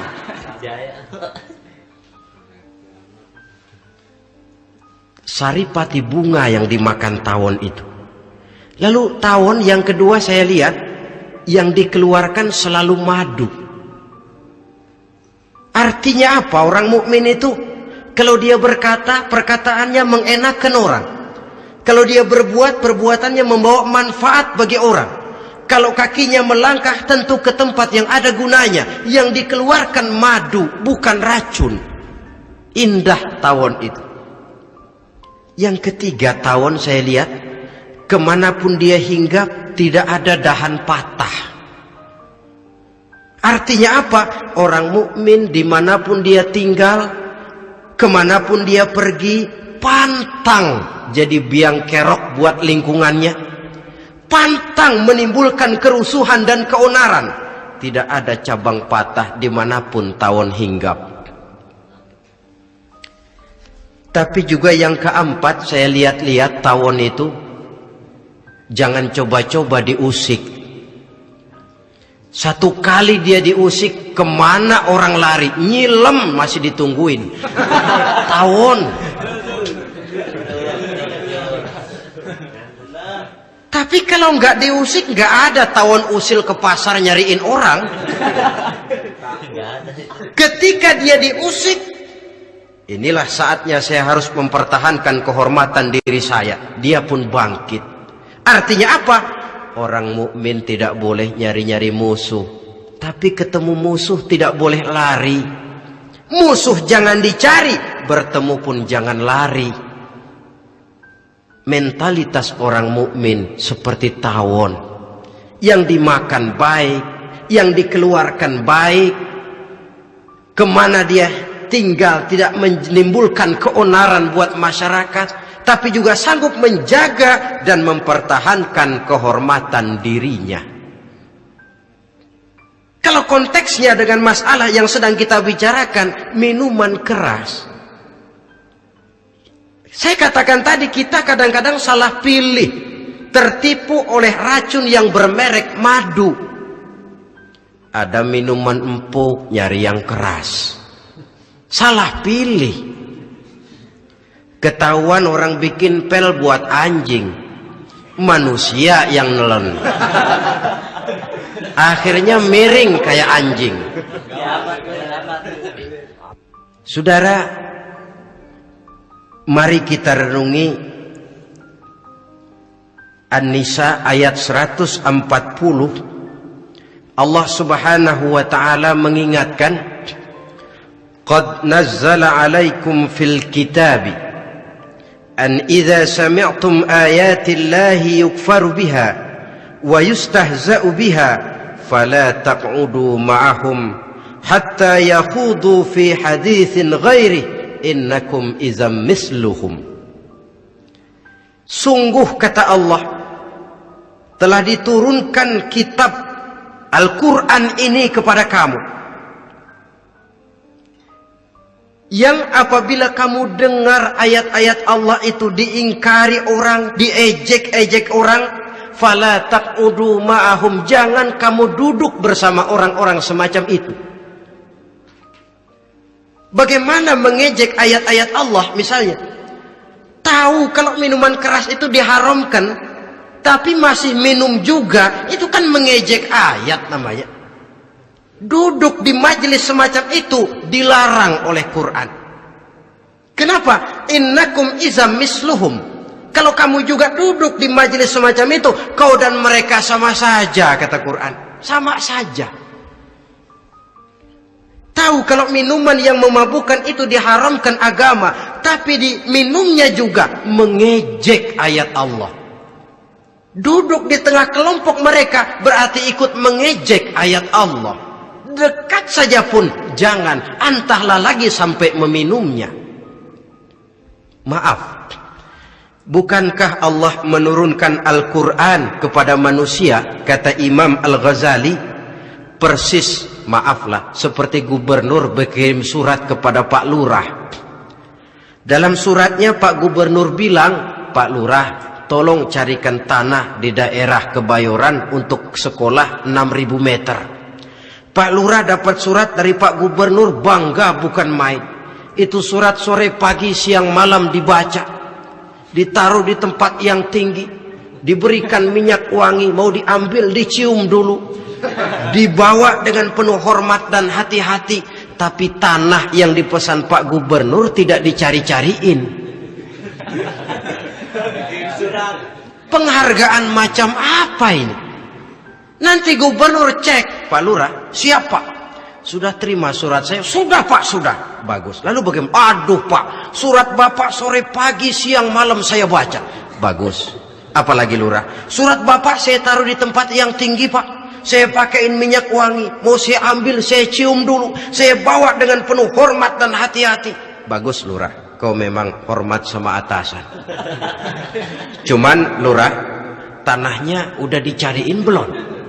Nah yang itu belum tuh Pak. Belum. Kata gubernur, bagus Lurah, besok berhenti lo ya.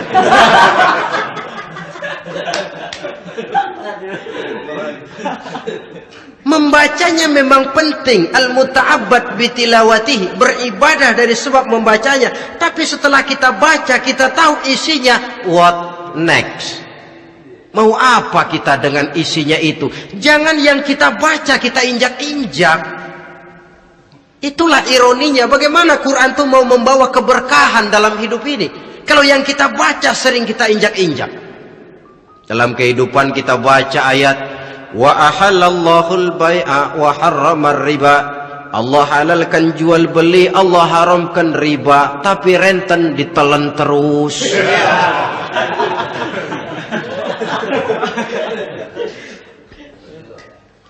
Kita baca ayat, wa'tasimu bihablillahi jami'an wa la tafarraqu.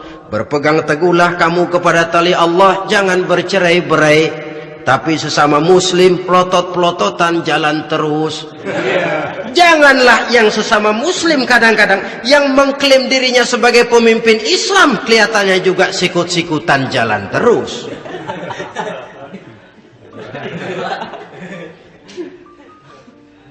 Sehingga tidak heran kalau orang bilang di bawah ngamalin ayat kursi sudah sampai di atas ayat hilang, tinggal kursi saja yang diamalin. Ironi dan menyedihkan. Perjalanan panjang memang saatnya kita menunggal dengan Al-Quran ini. Tetapi prosesnya memang harus kita mulai dari sekarang. Perkara kapan proses ini selesai, itu bukan masalah kita. Tapi bahwa kita sudah memulai suatu proses, itulah yang diharapkan. Hadirin yang saya hormati, oleh karena kerasnya peringatan Islam terhadap minuman keras, pernah satu hari seorang lapor kepada Khalifah Umar bin Abdul Aziz bahwa ada sekelompok orang berkumpul meminum minuman keras. Kata Khalifah Umar bin Abdul Aziz, dera mereka, hukum, cepat. Ya Khalifah, kenapa? Di tengah mereka ada juga orang yang Ramadan biasa puasa. Begitu, iya, yang biasa puasa duluan hukum. Kenapa? Mengerti memang lebih besar resikonya daripada tidak mengerti. Kalau yang tidak mengerti dilatar belakangi oleh kebodohan, barangkali masih bisa ditolerir, masih bisa dimaklumi. Ini toh sudah tahu mau puasa, kenapa berkumpul di majelis yang ada minuman keras? Tapi memang kelompok ini kan memang selalu ada. Kita lihat dalam masyarakat itu kan ada 4 kelas itu. Pertama, ada orang yang tahu perintah dan tahu larangan. Ini the first class, kelompok terbaik. Perintah tahu dia kerjakan, larangan tahu dia jauhi. Ini orang terbaik. Yang kedua, ada orang tahu perintah tapi tidak tahu larangan. Perintah tahu, larangan tidak tahu. Sholat mau, puasa mau, zakat fitrah bayar, nyolong mau, mabuk ayo. Perintah tahu tapi larangan tidak tahu, akhirnya semua dikerjain. Barangkali yang rada bingung malaikat bagaimana nyatatnya ini, kotor absen. Gelas yang ada di hadapan saya ini, kalau semua diisi air putih macam ini, kan jelas bisa diminum orang. Kalau semua diisi bensin, jelas bisa diminum motor. Tapi kalau separuh diisi air putih, separuh diisi bensin, kacau. Kalau gelas yang ada di hadapan saya ini sepenuhnya diisi air putih, jelas bisa diminum orang. Kalau sepenuhnya diisi bensin, juga jelas bisa diminum motor. Yang repot kalau separuh diisi air putih, separuh diisi bensin. Kacau statusnya. Orang minum mabuk, motor minum pun mogok. Dijual juga tidak laku barang campuran. Inilah makna pernyataan Allah, wala talbisul haqqa bil batil. Jangan kamu campur adukan antara yang hak dan yang batil. Perintah dikerjakan, larangan pun dikerjakan juga.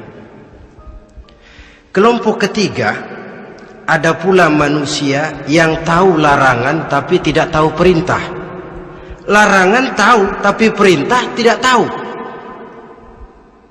Jahat sama tetangga tidak, mencuri tidak, mabuk tidak, zina tidak, sholat tidak, puasa tidak, polos. Semua serba tidak. Dan yang terakhir, kelompok keempat, perintah tidak tahu, larangan pun tidak tahu. Ini masuk kelompok makhluk gratis. Misalnya kambing, ayam, kerbau, itu kan makhluk-makhluk yang memang perintah tidak tahu, pun larangan juga tidak tahu.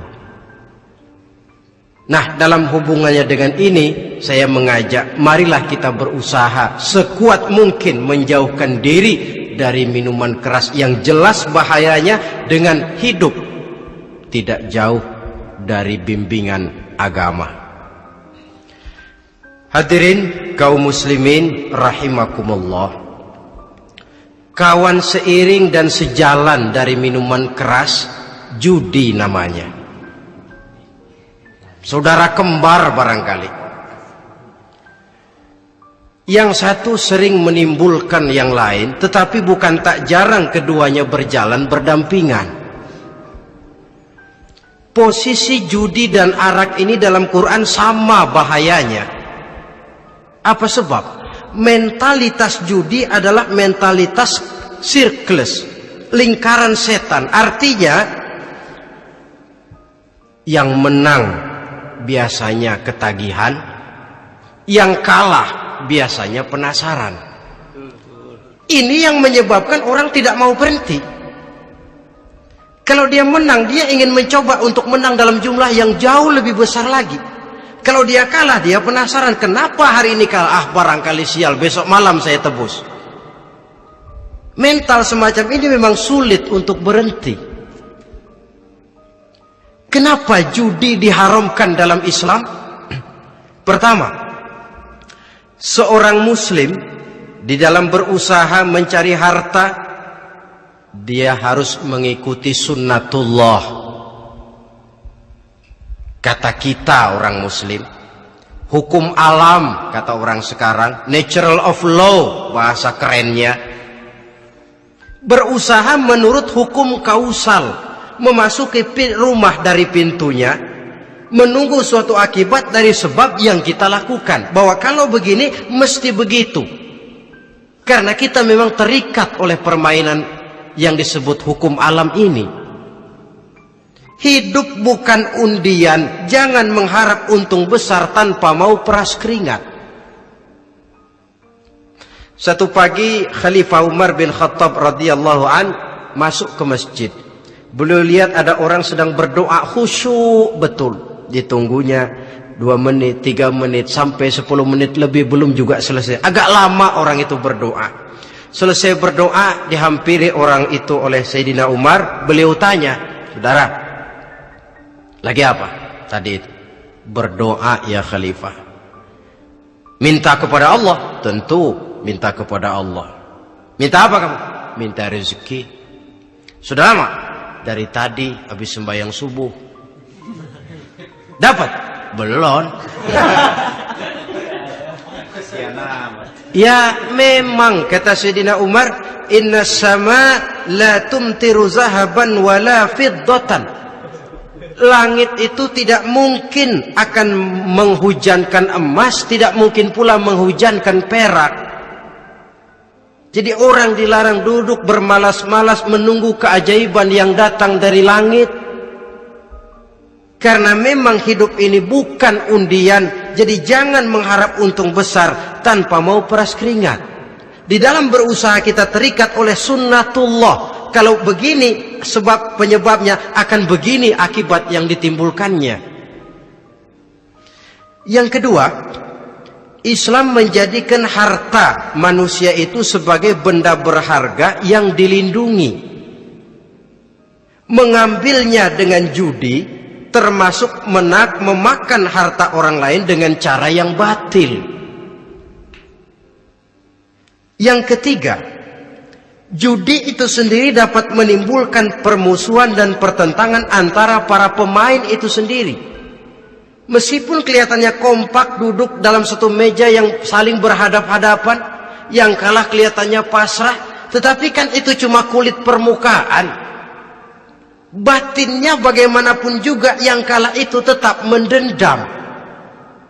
Sedangkan yang kalah di samping mendendam juga mengomel, mencaci mungkin ya lawan bermainnya, ya mungkin juga dirinya sendiri. Dan yang keempat, judi itu merusak aktivitas hidup, membuat orang membuang waktu dengan tidak terasa, dan yang pada gilirannya melupakan orang kepada tanggung jawab. Wah, kalau sudah memegang kartu, konon kabarnya, saya sendiri alhamdulillah belum pernah, lupalah orang anak, lupalah orang kepada istri, lupalah orang kepada tanggung jawab. Waktu pun berlalu tanpa terasa. Apalagi kalau sudah diiming-iming oleh gambaran akan memperoleh keuntungan yang besar. Termasuk di dalam judi itu undian, apapun namanya. Yang usaha ke arah ini seharusnya tidak dipermudah, walaupun dengan embel-embel dana kemanusiaan, sumbangan sosial. Saya tidak begitu yakin, saudara, bahwa bangsa Indonesia ini sudah begitu menipis rasa kemanusiaannya, sehingga untuk berlaku sosial mesti diimbangi dengan hadiah sekian juta rupiah. Saya tidak percaya bahwa umat Islam di Indonesia sudah begitu tipis rasa kasih sayangnya kepada sesama, sehingga sulit mengeluarkan bantuan kalau tidak diimbangi dengan hadiah yang sekian puluh juta rupiah. Yang saya khawatir apa? Pada gilirannya di negeri ini akan makin banyak penghayal-penghayal kelas berat, tukang-tukang lamun kelas tinggi, yang hidup cuma ngumpulin jikalau. Jikalau, andai kata, umpama misalnya, orang sudah kemana-mana kita masih menghitung jikalau.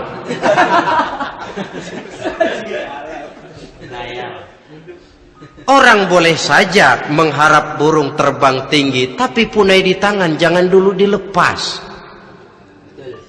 Artinya idealisme silahkan terbang setinggi langit, tapi kaki harus tetap berpijak di alam realita.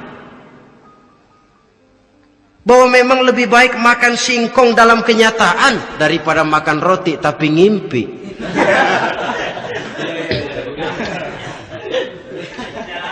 Kadang anaknya menangis, Pak minta jajan, ada uang 200 rupiah. Sudahlah sabar, kau jangan jajan, nanti bapak beliin kalau tembus 100 juta nih. Akhirnya yang 100 juta tidak, anak pun kelaparan. Bukankah akan jadi masalah bagi semuanya?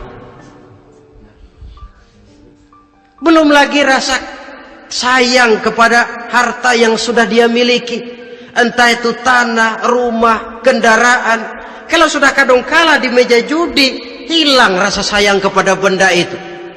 Ada rumah-rumahnya dilelang, ada kendaraan-kendaraan jadi taruhan, ada jam tangan pun copot tanpa terasa. Maka berapa banyak rumah tangga berantakan, istri minta cerai, orang jadi nekat merampok, orang jadi nekat mencuri, korupsi kalau dia pejabat. Akibat apa ini? Pengaruh yang namanya judi. Saudara kaum muslimin, ma'asyiral muslimin rahimakumullah. Itu sebabnya di dalam surah Al-Maidah ayat 90 Allah menekankan, innamal khamru wal maisir wal ansab wal azlam rijsun min amali syaitan fajtanibuhu la'allakum tuflihun. Sesungguhnya arak, judi, berhala, mengundi nasib itu rijsun. Ya Allah, jarang benar Quran menggunakan kalimat rijsun. Rijsun ini sudah merupakan puncak kekotoran. Bapak moyangnya najis, itu rijsun. Rijsun, kotor. Sudah kotor ditambah pula min amali syaitan, pekerjaan setan. Fajtanibuhu, jauhi. Jangan sampai main, dekat saja tidak boleh, jauhi. La'allakum tuflihun, jikalau kamu mau menjadi orang-orang yang beruntung. Sejarah tidak pernah mencatat ada orang jadi miliuner karena judi. Sejak David Rockefeller sampai Aristotle Onassis, orang-orang kaya top di dunia, mereka kaya bukan karena judi, tapi karena kemauan peras keringat, banting tulang, mau memulai sesuatu dari kenyataan yang real di depan mata. Sebab apa? Hidup ini memang perjuangan. Janganlah kita ingin hidup dengan satu prestasi, ingin tetap hidup seperti apa adanya sekarang ini saja, toh kita harus berjuang. Apalagi ingin hidup lebih baik, lebih terhormat, lebih mudah. Hidup perjuangan. Perjuangan berarti pengorbanan. Berani hidup artinya berani berjuang. Berani berjuang maksudnya rela berkorban. Takut berkorban, jangan berjuang. Tidak mau berjuang, berhenti hidup. Itu logika. Dan bagaimanapun saya yakin lebih baik berkorban daripada menjadi korban. Kalau sekarang kita berkorban, peras keringat, banting tulang, berusaha secara sunnatullah untuk menghidupi anak, istri, keluarga, pada satu saat kita tidak akan menjadi korban kebrutalan anak-anak kita sendiri kalau mereka dibesarkan dan tumbuh berkembang oleh hasil yang diperoleh dari meja judi.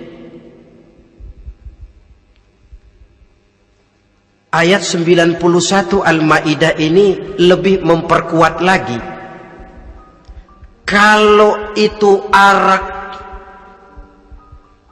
judi, berhala, mengundi nasib adalah perbuatan setan, sebenarnya setan mau apa sih?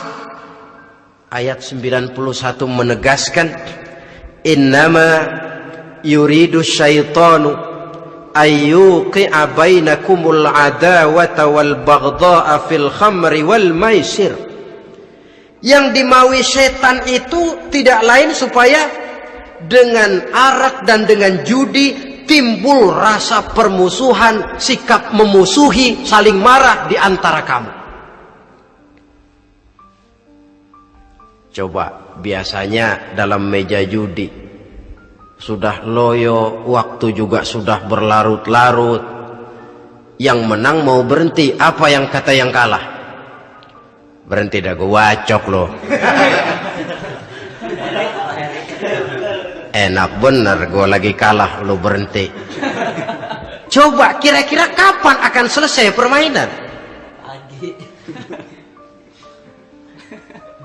Akan timbul permusuhan, akan timbul rasa dendam kesumat yang ditanamkan oleh setan. Karena memang baik arak, baik judi, baik berhala, baik mengundi nasib, itu semua permainan-permainan setan yang diberikan kepada kita untuk kita ikut andil bermain di dalamnya. Tatkala kita ikut terkena jerat setan, tertawalah mereka. Kenapa? Oh, makin banyak teman saya di neraka. Maaf, setan itu kan sudah tahu vonisnya. Ketika dulu dedengkotnya yang namanya iblis terusir dari surga, itu bikin semacam perjanjian dengan Allah. Tuhan, kenapa iblis? Gara-gara Adam saya terusir dari surga. Maka sejak saat ini Adam dan seluruh keturunannya adalah musuh bebuyutan saya. Saya akan gelincirkan mereka dari jalan. Silahkan iblis, goda mereka, tapi kau tidak akan mungkin bisa menggoda mereka kalau hamba-hambaku itu menjadi hamba yang ikhlas. Hanya hambaku yang ikhlas yang tidak mungkin kamu goda, yang lain barangkali bisa.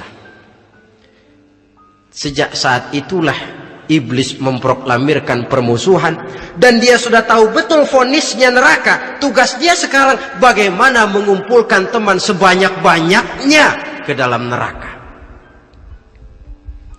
Hamba Allah saja yang tidak tergelincir kepada minuman keras dan judi.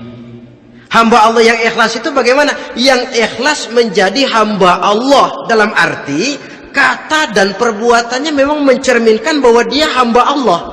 Maaf, di zaman sekarang ini kan banyak orang cuma berkata saya hamba Allah mulutnya, tapi perbuatannya membuktikan dia hamba setan, hamba dunia, hamba harta, budak jabatan, budak nafsu. Tidak sesuai antara ucapan dan perbuatan. Sebab itu kata-kata hamba Allah kalau keluar dari mulut manusia itu murah. Soalnya ngaku siapapun bisa. Tapi diakui atau tidak, ini yang kita belum tahu. Ada juga orang berdalih, saya kan masang kalau dapat nanti mau nyumbang masjid. Barangkali aja kalau nyumbang masjid disoriin dikit sama Tuhan.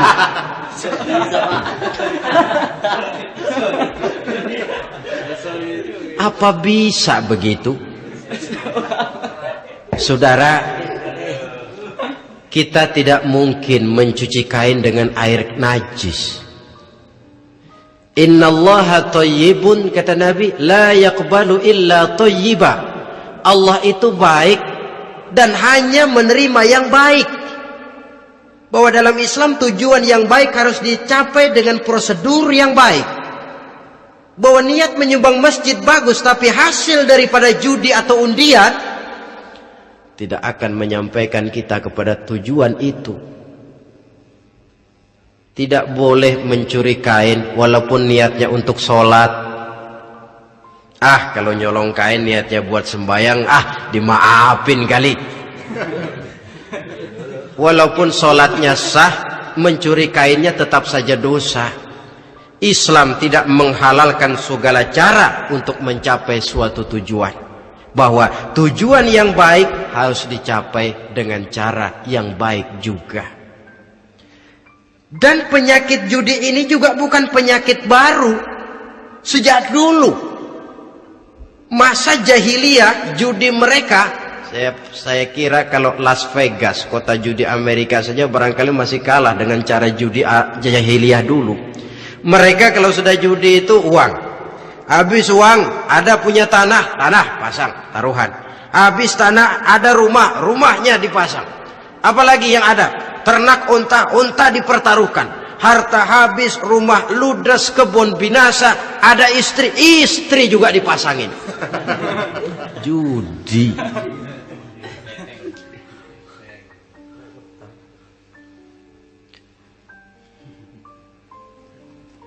Kita sebagai muslim oleh Al-Quran dijelaskan orang yang mempunyai dua tujuan hidup. Pertama, tujuan jangka pendek. Yang kedua, tujuan jangka panjang. Tujuan jangka pendek dunia dan seluruh isinya. Tujuan jangka panjang adalah akhirat dan ridho Allah. Ini yang terpantul dalam doa setiap kita. Rabbana atina fid dunya hasanah wa fil akhirati hasanah. Tercapai tujuan jangka pendek fid dunya hasanah, dan tujuan jangka panjang wa fil akhirati hasanah. Untuk mencapai tujuan jangka pendek, merangkul dunia dan seluruh isinya, apa yang jadi modal utama? Pertama, pendidikan. Makin tinggi jenjang karier pendidikan yang kita tempuh, rasa-rasanya makin mudah menjangkau dunia dan isinya. Yang kedua, pengalaman. Tenaga expert masih tetap diperlukan. Makin banyak pengalaman, makin mudah menjangkau dunia. Yang ketiga, dan ini ada tapi tidak bisa dijadikan pegangan, faktor nasib. Faktor kebetulan ada, tapi tidak bisa dijadikan pegangan mutlak. Pendidikan, pengalaman, ingin menjangkau fid dunya hasanah, ini modal utama. Lalu untuk mencapai fil akhirati hasanah, prestasi ibadah. Bagaimanapun tinggi pangkat dan jabatan kita, bagaimanapun banyak gelar kita sandang, tanpa prestasi ibadah, nol besar kita dalam pandangan Allah. Itu sebabnya kita sholat.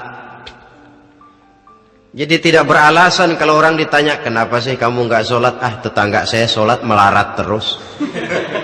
Memang sholat itu bukan untuk mencari uang kok. Kalau ada orang yang rajin sholat, rezekinya kelihatan lancar, itu cuma sekedar persekot. Uang muka, cashnya tetap di akhirat nanti. Efeknya apa? Karena kita punya tujuan jangka panjang, mengharap ridho Allah di akhirat. Cara kita mencapai tujuan jangka pendek dibatasi oleh pertanyaan, Allah ridho apa enggak? Kita cari uang, tapi pertanyaan pokok, Allah ridho enggak cara ini? Kita mengejar kedudukan, tapi Allah ridho enggak dengan cara ini? Ini yang menyebabkan kita lantas tidak lalu menghalalkan segala cara. Yang penting tujuan tercapai cara apapun halal. PKI kan cuma PKI yang berprinsip asal tujuan tercapai cara apapun halal. Dan kita sudah sepakat PKI dan seluruh ajarannya tidak berhak hidup di bumi Pancasila ini. Cuma jangan sekedar PKI-nya dikutuk tapi ajarannya dipakai.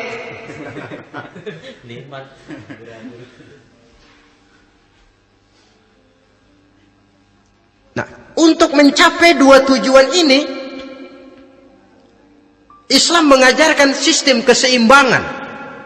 Sehingga Nabi sabdakan, "I'mal lidunyaka ka'annaka ta'ishu abada, wa'mal li akhiratika ka'annaka tamutu ghada."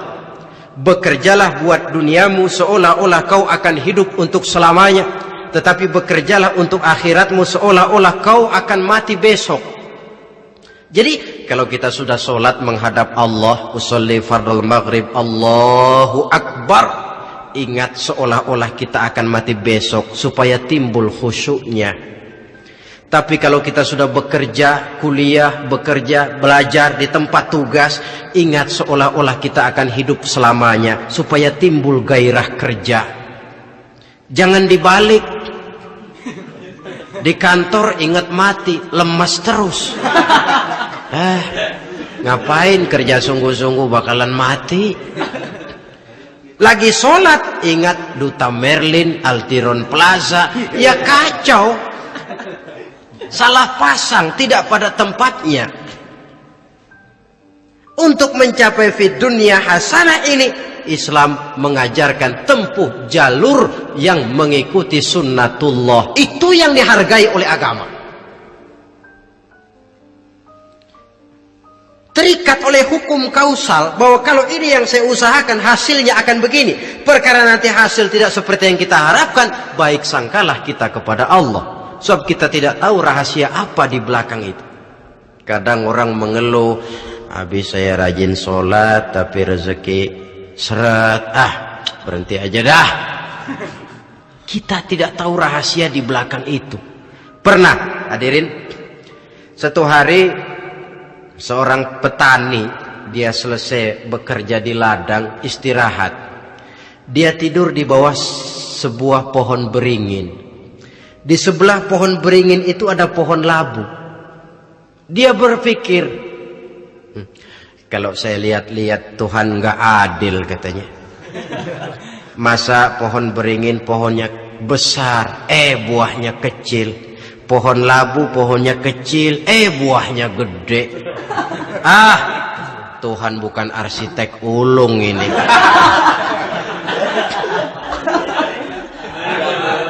Mestinya supaya enak dilihat, beringin yang pohonnya besar buahnya sebesar buah labu.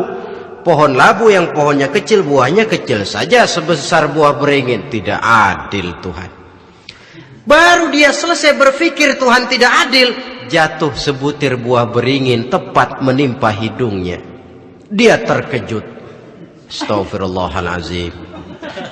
Kalau begitu saya sadar katanya, Tuhan benar-benar adil. Coba kalau buah beringin segede buah labu, waduh, kayak apa muka saya ini?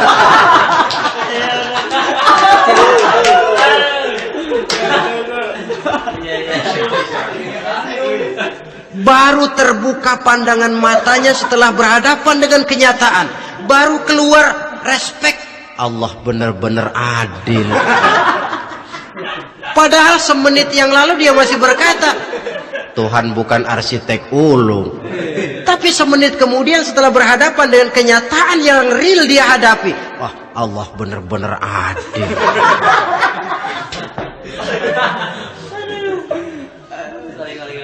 Itulah kehidupan ini.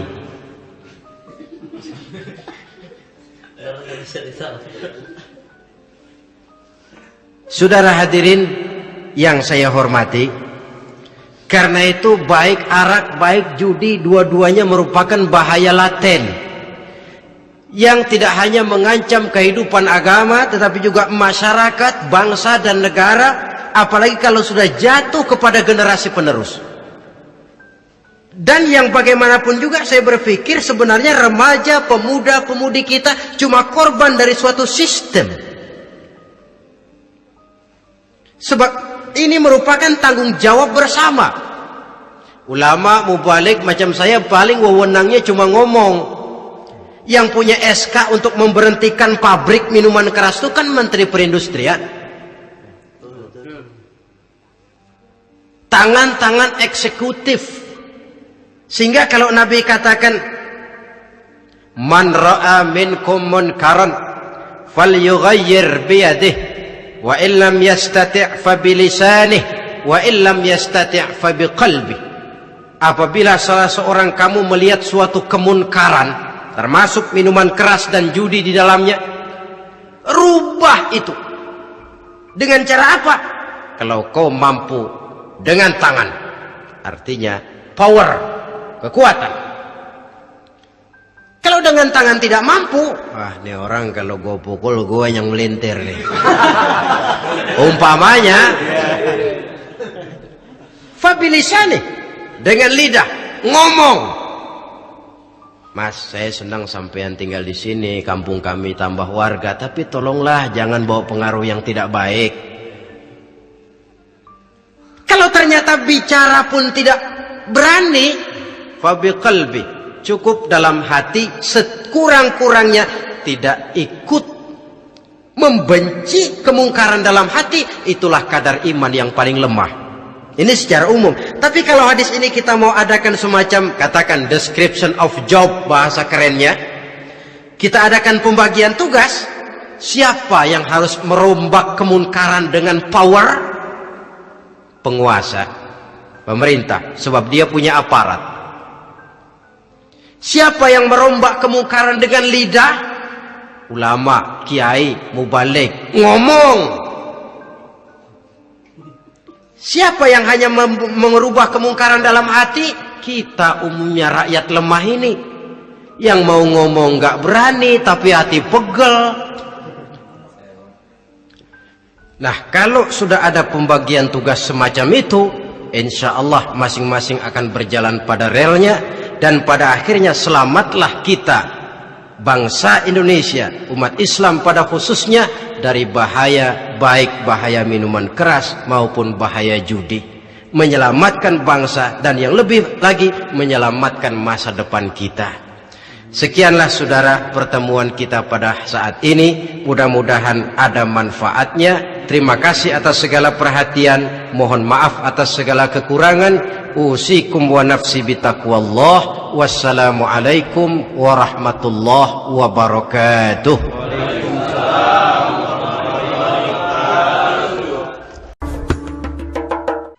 Assalamualaikum warahmatullahi wabarakatuh. Waalaikumsalam warahmatullahi wabarakatuh. Alhamdulillahi rabbil alamin.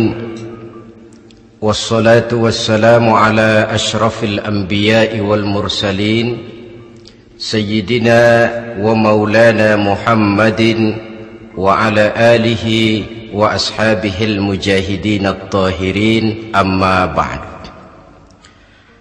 Saudara hadirin kaum muslimin rahimakumullah. Sebagai yang kita maklum bahwa Islam bertujuan memelihara kemuliaan manusia yang diciptakan fi ahsani taqwim, dalam bentuk yang paling sempurna. Arak atau minuman keras jelas merupakan hal yang merusak dari berbagai aspek kehidupan. Entah kesehatan tubuh, entah pertumbuhan akal, ketentraman rumah tangga, ketentraman masyarakat, bangsa dan negara. Cobalah